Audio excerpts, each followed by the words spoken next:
Allô tout le monde, on va faire la section 3.4 de nos notes.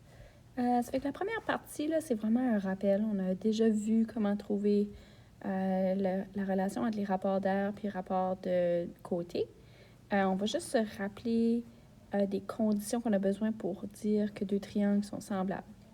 Ça fait que la première condition qu'on pourra avoir pour montrer que deux triangles sont semblables, c'est si on nous donne deux triangles, disons le premier ici, où est-ce que j'ai des côtés qui mesurent 3, 4 et 5. Ici, on a un deuxième triangle où est-ce que nos côtés sont 6, 8 et 10. On voit que chacun des côtés correspondants est 2 fois celui du premier triangle. Ça fait qu'on aurait ce qu'on dit une condition côté, côté, côté, où est-ce que chacun des côtés correspondants sont proportionnels, où est-ce qu'on a le même rapport de côté pour chaque triangle. La deuxième condition qu'on pourrait avoir, par exemple, ça pourrait être côté angle côté, où est-ce que si on avait, par exemple, deux triangles, où est-ce qu'on nous dit, si celui-ci, par exemple, mesure 7 cm, puis ici, on a 12 cm, et puis qu'on nous dit que cet angle-là a une certaine valeur. Puis ici, on a un deuxième triangle où est-ce que, par exemple, ici, mon côté mesurait 21, celui-ci mesure 36, et puis j'ai un angle avec le même symbole. À ce moment-là, on dirait que les deux triangles sont similaires parce qu'on a deux côtés qui ont un même rapport, qui ont la même proportion, le même rapport de côté, et puis un angle entre les deux qui a le même symbole. Le même symbole nous indique que l'angle est exactement le même. Ça fait qu'ici, le triangle a juste été renversé, mais dans le fond, c'est le même triangle. Puis finalement, on pourrait avoir, par exemple, deux triangles. L'autre situation qu'on pourrait avoir, c'est quand on a deux angles qui sont congrus. Ça fait congrus, ça veut dire qu'ils sont identiques. Fait que si, par exemple, j'avais un triangle rectangle, puis on va dire que cet angle-là, puis j'ai un autre triangle rectangle, puis on me dit que cet angle-là et cet angle-là sont pareils. Fait que les mêmes symboles nous indiquent que c'est le même angle.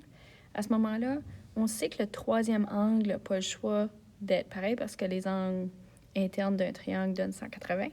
Fait que si les trois angles d'un triangle sont identiques, ça veut dire que on a deux triangles semblables. Ça fait qu'ici, si on a deux angles qui sont pareils, le troisième n'a pas le choix d'être pareil, alors on aurait des triangles semblables.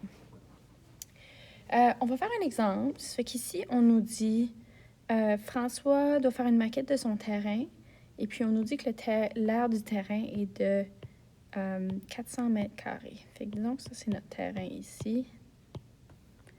Puis, on veut faire une maquette qui est 100 fois plus petite. Donc, les dimensions ici seraient 100 fois plus petites. Le rapport de côté serait 100. Puis, on nous dit que la largeur est de 20 cm. Ça fait que là, ici, là, la première chose qu'on voudrait réaliser, c'est qu'on travaille avec des mètres puis des centimètres. Puis c'est vraiment pas très pratique de travailler dans des unités différentes. Puis si on a des longueurs, c'est beaucoup plus facile de changer des longueurs de côté d'une unité à l'autre que de transformer l'air. Ça se fait aussi, mais c'est moins facile. Fait qu'on sait qu'il y a 100 cm dans un mètre. Fait que 20 cm, ça serait 0,2 mètres. Maintenant, d'après le rapport de côté, on sait que le rapport de l'air serait le rapport de côté à la 2. Ça voudrait dire que notre rapport d'air serait 100 à la 2, qui donne 10 000. Maintenant, il y a plus qu'une façon de résoudre ce problème-ci. On pourrait trouver l'air avec le rapport d'air et puis ensuite trouver les dimensions.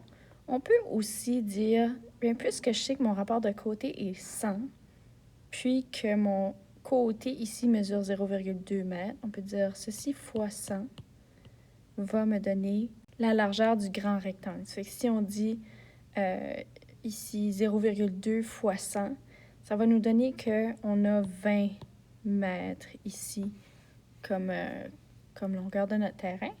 C'est qu'ici, si on dit longueur fois largeur, nous donne l'air. On sait que si on a l'air puis qu'on divise par la longueur, ça va nous donner la largeur, ça va nous donner la longueur. Ça fait qu'ici, si on dit 400 divisé par 20, ça va nous donner 20 mètres qui serait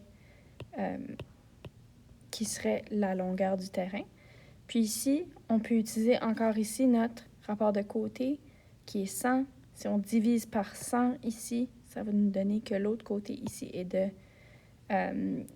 0,2 mètres aussi. Et puis 0,2 mètres qui est aussi égal à 20 cm. Fait qu'on a pu le trouver comme ça. L'autre chose qu'on aurait pu faire ici pour le résoudre, on aurait pu décider de transformer notre air et trouver l'air du terrain ici avec notre rapport d'air. On aurait pu dire 400 divisé par 10 000 qui nous donne l'air du deuxième de la maquette qui serait 0,04 mètres carrés. Puis parce qu'on sait qu'est-ce qu'est la dimension ici, 0,2, on aurait fait l'air ici divisé par 0,2 qui nous aurait donné encore 0,2 mètres ici.